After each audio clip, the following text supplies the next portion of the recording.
Heute wird's richtig bunt.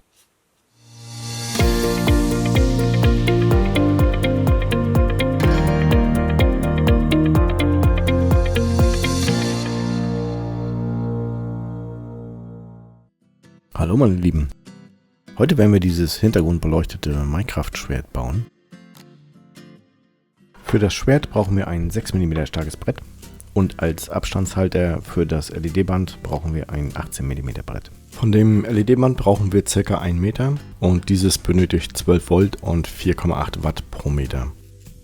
Ein passendes Netzteil hatte ich noch liegen. Dieses liefert 12 Volt und maximal 1 Ampere und wenn man das umrechnet, sind das 12 Watt Ausgangsleistung.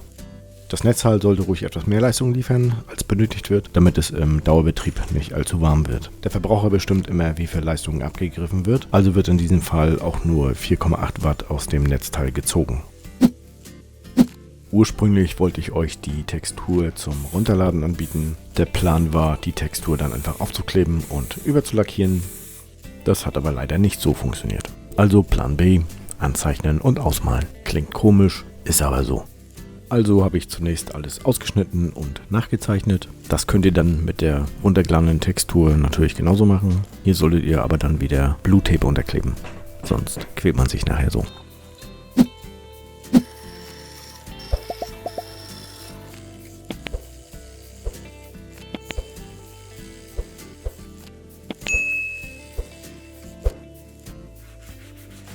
Dann wie immer aussägen und schleifen.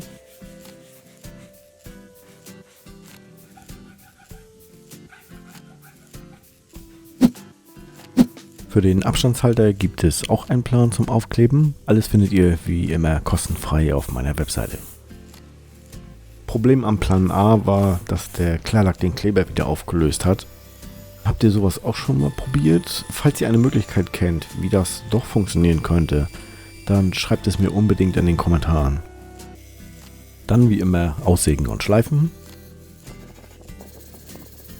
Und wenn ihr dann nicht wie ich jedes Mal das Blu-Tape vergesst, dann müsst ihr das auch nicht so mühsam wieder runterfummeln.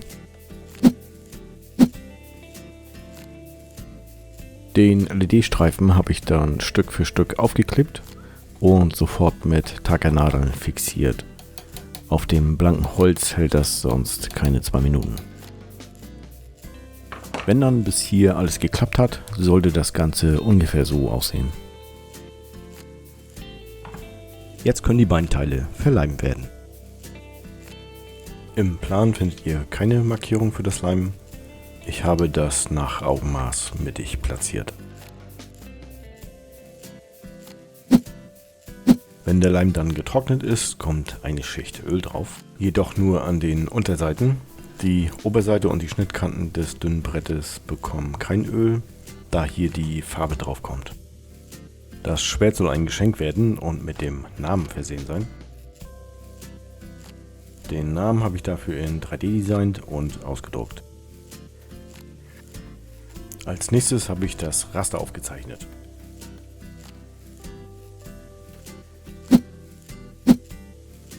Den Namen habe ich dann mit doppelseitigem Teppichklebeband aufgeklebt und vorher auf der Rückseite einen kleinen Rand weggeschnitten, damit das Klebeband nicht irgendwo rausguckt.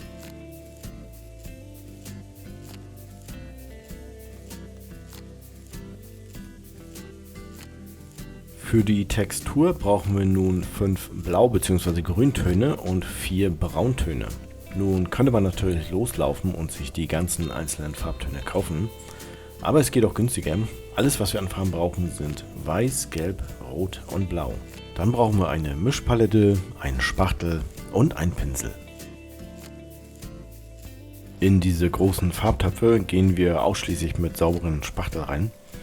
Niemals mit einem Pinsel, denn diese bekommt man nur extrem schwer restlos sauber. Ich benutze hier übrigens Acrylfarben.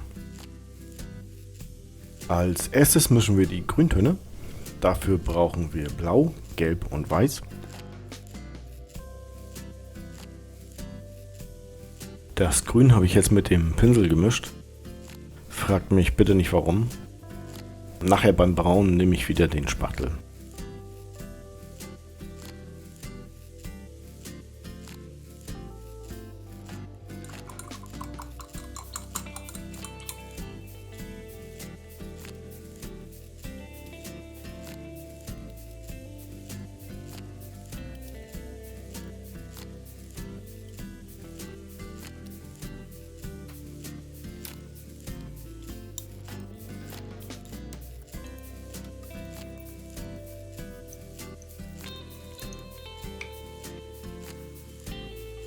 Da Acrylfarben so schnell trocknen, habe ich die in kleinen Dosen gefüllt. Die Dosen stammen übrigens aus so einem 60er-Set, ursprünglich für Diamond Painting gedacht. Ich lagere da drin jetzt meine fertig angemischten Farben und in einem anderen Set sehr kleine Schrauben und Modernen.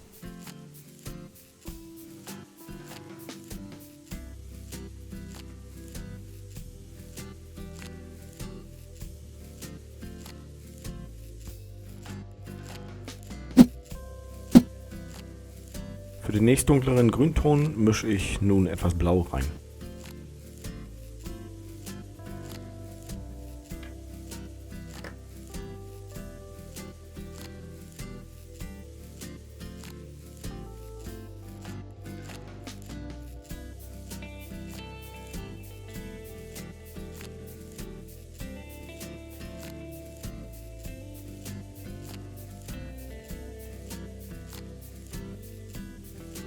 Nun habe ich noch etwas Grün nachgemischt und nehme nun doch Schwarz zum Abdunkeln.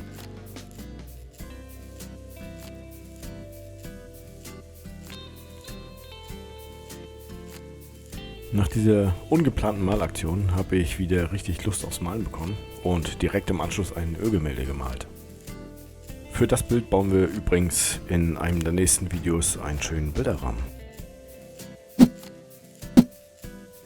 Jetzt noch den letzten Grünton.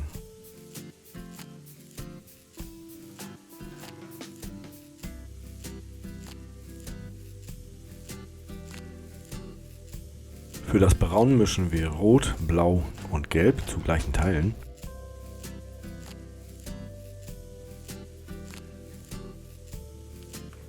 Da kommt dann ein richtig kräftiges, dunkles Braun bei raus.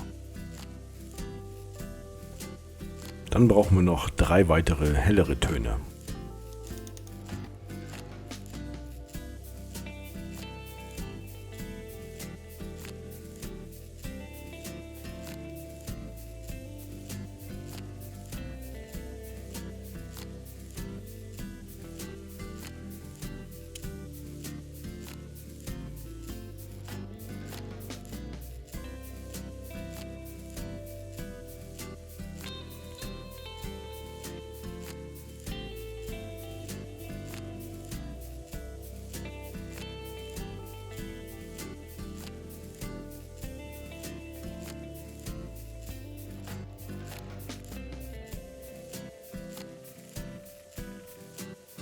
Wenn die Farbe denn getrocknet ist, kann eine Schicht Fixativ drauf.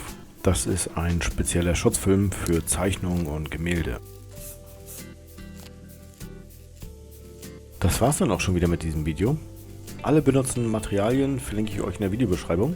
Die Pläne findet ihr wie immer kostenfrei auf meiner Webseite. Wenn euch das Video gefallen hat, lasst unbedingt ein Like da. Ihr könnt mich auch gerne unterstützen, indem ihr diesen Kanal abonniert und fleißig meine Videos schaut. Ja, viel Spaß beim Nachbauen und bis zum nächsten Mal.